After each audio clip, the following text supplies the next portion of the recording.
I remember getting kicked out of my Welsh language class in school for drumming on the table, and then I got outside the class, I leant up against the wall, and I just started tapping on the wall. I didn't even know I was doing it, I just started drumming on the table. So I've been collecting percussion instruments throughout my career.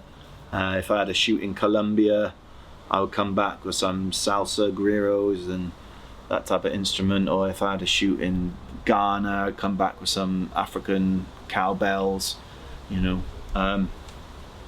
But this one reminds me of the table, or that I drummed on in my Welsh class that I got kicked out for.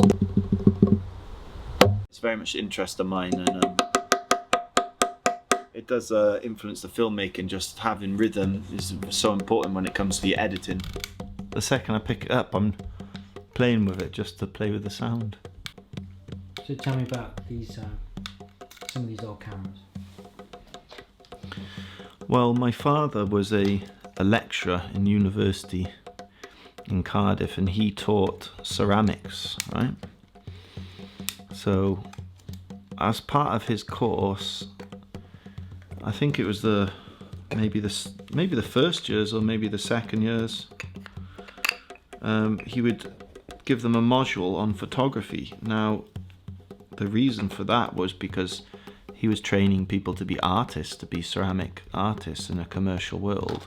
And of course, you can make your ceramics, but if you haven't got a good photographer, what use is that? You're not going to sell any ceramics. You need to take good quality professional photographs of your ceramics so that you can send them to galleries. And in the 90s, a professional photograph was this, you know, it was considered professional enough, you know, a 35mm camera. So this is a SLR, a single lens reflex. I started to learn about SLRs at around age 16. So my father, because he taught this photography class in the university, he always had one of these, and this is the same camera. It's a real film camera, so it takes a roll of film, 35mm film, and these are the kind of lenses that go on it. They look beautiful now, just to look through it, it's great. This really helped me because I got into photography before filmmaking, so the composition and things like that became very important to me. I had a basic book on photography called John Hedgecoe's Guide to Black and White Photography, and that went through a number of different compositions. It spoke about one called Fill the Frame, it spoke about another one called Foreground Interest. It just basically gave these kind of little compositional ideas to me that I still use to this day, like finding a gap in a bush and taking a photo or filming a building behind it, so you've got that foreground frame, you know, putting a camera on a tray with a big glass of milk in the front of the frame, and then, you know, a wide lens to show the back of the diner, and then someone comes in and picks up the glass of milk. You know, those shots or sequences I do in film could be traced back to that book, probably, in those simple concepts like foreground framing. So I do, I would say composition, something that's gone through painting, then into still photography, and then into the moving image, whether that's film, and then eventually into digital video. So you can do well from studying painting or studying art in general and studying photography. It was to come back to me later in life when the digital SLR was invented around 2010, and the Canon 5D Mark II came out, which was very handy. Game begin. This is my first ever video camera, a handy camera from Sony. You can use the eyepiece if you really want to, but this was the beginning of this kind of vibe for me, shooting from the hip, because you had your little pull-out screen. It wasn't 16:9, it was 4:3. You had a little focus on the front here, but most of the time you'd use autofocus. But being able to do your own like macro focusing and stuff was really important too. I mean, all you had to do was zoom with your finger here, zoom in, zoom out. That was it. That was the setup, and press record record with a thumb, zoom with a finger. Yeah.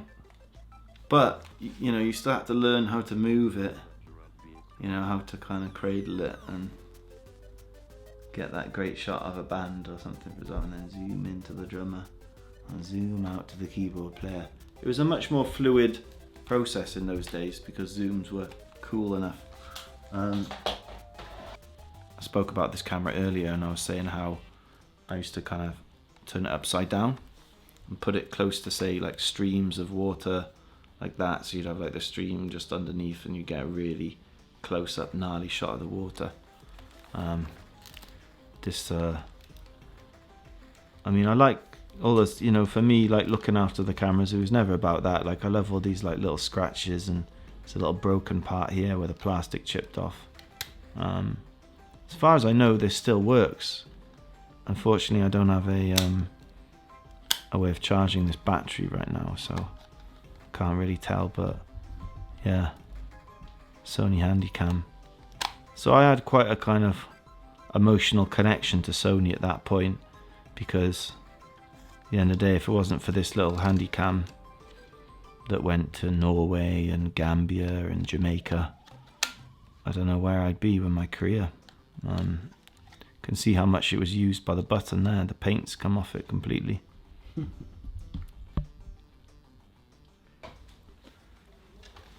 This is a camera called Sony Z7, which came along just after the Z1. It was the first video camera that Sony had produced where you could really remove the lens, as in first consumer level video camera where you could remove the lens. And really cool. I got this guy called Les Boscher to make me some special adapters for this. So I used to put stills lenses directly onto this camera, which had a huge zoom factor of 16, I think. So it meant that you could get these incredible long lens shots. I remember being in Japan on top of a volcano, getting a shot of the moon, and the moon was so big in the frame, it took me ages to find the moon with the long lens, and it was so big that it wouldn't even fit. You know, we had to do like a crop, like chopped off a bit of the top and the bottom of the moon. Again, it's what I said before, I had to go to like extreme lengths to survive, to make myself different. So being able to do those mega close-up shots of the moon through that strange adapter I got made, that was the kind of stuff that would make my work eye-catching, which, you know, led to me having a career in television.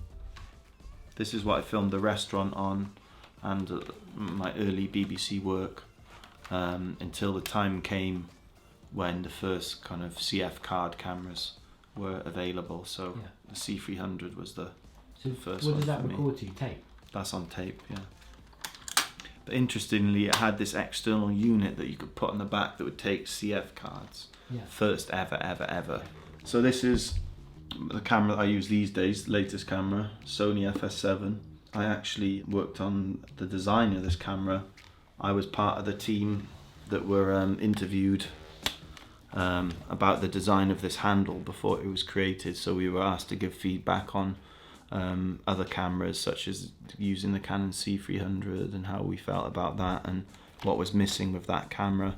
And you know, I was pushed them a lot on making something very ergonomic that really fits the hand. We looked at Italian cars and old French cameras and quite a lot of kind of European design, and the guys came up with this. So they kind of interviewed me and asked me different questions about cameras, which led to the design of the handle of the FS7. At that point I'd started a relationship with Sony, and they pulled me on board as a independent certified expert. So I now work for Sony on and off in that role. So I'm always here to help anybody who has questions about the FS7. Mine has been used a lot. As you can see, there's some like pink residue here. That is from a special red berry that they use in the Amazon to do body paint. That bit of orange is from a reggaeton music video I shot in Trinidad. So I'm friends with Fujinon, luckily. After working for Sony, I'd started to become friends with other people who work at different camera companies. I've worked alongside Fusion on now, giving them feedback on their lenses as well. This is the 18-55. Fantastic, favourite lens ever, because it's very intuitive for me. I'm in the world of documentary where things happen very fast and you're not expecting them, so I've got iris, zoom, focus. Get a light level right, get your zoom right, get your focus right. 1, 2, 3, very fast. I love this. I hate going back there and all that kind of stuff. I hate using Canon lenses that have the electronics in the inside. I much prefer old-fashioned manual lenses like this Fusion on.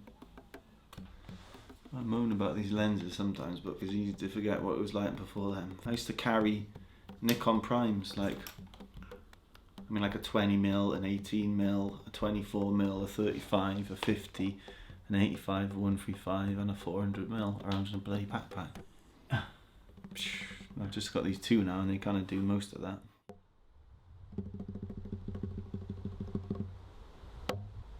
Yeah,